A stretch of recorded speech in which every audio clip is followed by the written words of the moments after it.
Menurut anggota DPRD Sumatera Barat Komisi 5 dari fraksi PKS Bustami Hidayat, berharap ke depannya BKM Sumatera Barat bisa beralih status menjadi rumah sakit mata yang ada di Sumatera Barat, sehingga pelayanan kepada masyarakat akan lebih maksimal dengan didukung alat-alat canggih serta SDM dan dokter spesialis.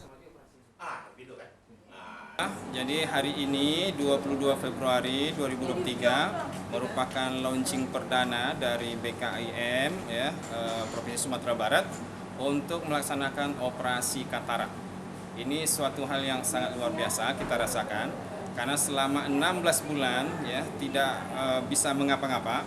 Nah, sekarang dikembalikan, dimulai launching perdana untuk melaksanakan operasi katarak.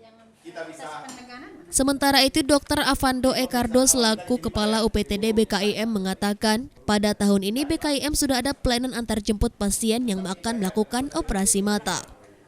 Dan mudah-mudahan dengan kerjasama dengan beberapa pihak, BKIM 2023 ini bisa beralih status menjadi rumah sakit mata yang ada di Sumatera Barat.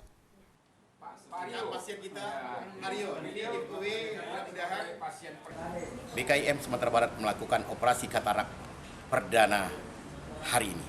Mudah-mudahan pasien-pasien masyarakat yang ada di Kota Padang khususnya bisa kita layani, dan juga BKIM memberikan unggulan, memberikan fitur baru dan inovasi baru di samping pelayanan BPJS, juga melakukan antar jemput gratis bagi pasien yang operasi mata. Kemudian untuk anggota yang mendampingi pasien di sini kita juga berikan pelayanan pemeriksaan mata gratis, Novi. Jadi ini bisa disampaikan kepada masyarakat. Unggulan daripada BKIM saat ini adalah pelayanan semaksimal mungkin kita berikan very excellent terhadap masyarakat. Ya, kemarin karena sempat dulu sudah ada masa penjayaannya sudah ada. Tapi karena ada pemutusan dengan BPJS karena masalah perizinan tempat parkir.